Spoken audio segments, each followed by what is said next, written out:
Hello दोस्तों, किसी ने क्या कमाल की बात कही है कि हमारे जीवन में आने वाली समस्याएं कई बार हमें बहुत बड़ी नज़र आती हैं, लेकिन वास्तव में एक्चुअल में वो उतनी बड़ी होती नहीं। ये हमारी सोच, हमारा इमेजिनेशन उन्हें पहाड़ जैसा बड़ा बना देता है।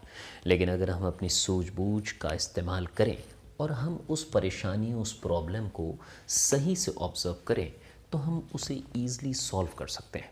दोस्तों, मेरा नाम है नजम और आज के दिन की शुरुआत हम फिर एक मोटिवेशनल स्टोरी से करेंगे।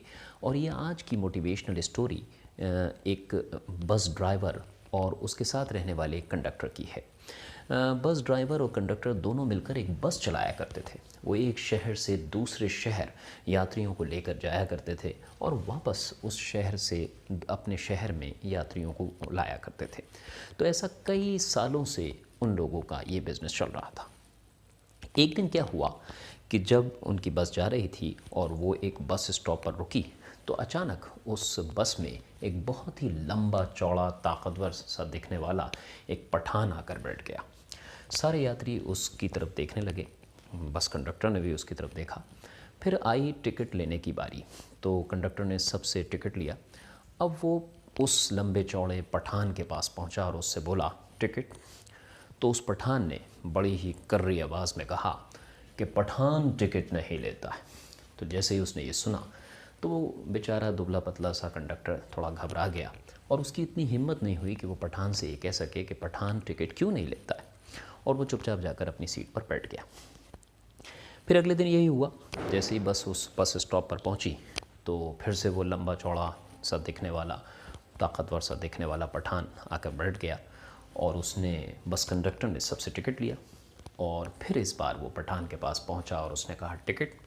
तो पठान ने इस बार भी वैसे ही कड़क आवाज़ में कहा, पठान टिकट नहीं लेता है। तो उस बेचारे दुबले पतले कंडक्टर की फिर से हिम्मत नहीं हुई कि वो उससे कह सके कि पठान टिकट क्यों नहीं लेता है, और वो अपनी सीट पर जाकर बैठ गया। ऐसे ही 4-5 दिन तक चलता रहा। फिर एक दिन बस कंडक्टर के दिमाग में एक बात आई कि भाई, अगर मैं इस पठान से टिकट नहीं लूँगा तो धीरे धीरे जो हमारे बस में आने वाले और यात्री हैं वो भी टिकट लेना छोड़ देंगे और हमारा ये जो बिज़नेस है ये फ्लॉप हो जाएगा।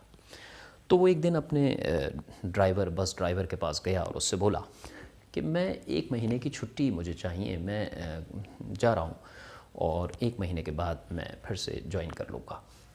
तो उसने कहा, ठीक है, आप जाइए। अब उसने क्या किया कि जाने के बाद उसने एक जिम ज्वाइन किया, खूब खिलाई करी, 10-10 घंटे एक्सरसाइज करी और उसने अपनी बॉडी को बहुत मजबूत बनाया, ताकतवर बनाया। और 1 महीने के बाद वो लौट कर आ गया और उसने फिर से अपना काम शुरू कर दिया। फिर वो बस उसी रास्ते से गुजरी और फिर वो बस स्टॉप पड़ा और वो लंबा चौड़ा सा पठान फिर आकर बस में बैठ गया। अब जो था, ये कंडक्टर बड़ी ताकत बनाकर आया था, बहुत जिम करके, एक्सरसाइज करके, और अब वो सोच के बैठा था कि अब मैं देखता हूँ ये पठान टिकट कैसे नहीं लेता है। तो जैसे ही टिकट की बारी आई और वो पठान के पास पहुँचा और उससे बोला, टिकट।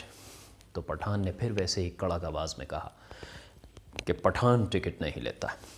अब क्योंकि ये बहुत ताकतवर बनकर आया था, खूब एक्सरसाइज करके, तो इसने कहा, अब इसने कड़क आवाज़ में इसने भी उससे कहा कि पठान टिकट क्यों नहीं लेता है।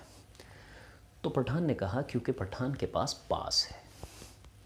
तो दोस्तों, ये स्टोरी यहाँ ख़त्म हो जाती है और ये हमें बताती है कि उस छोटी सी प्रॉब्लम को उस कंडक्टर ने कितना बड़ा मान लिया और मान के उसने अपनी बॉडी बनाई, एक्सरसाइज करी कि मैं पठान को ताकत से जवाब दूंगा, जबकि उसका हल बड़ा छोटा सा था और वो अगर उससे पूछ लेता तो वो बता देता कि उसके पास है। तो दोस्तों, इसी तरह हमारे जीवन में भी होता है।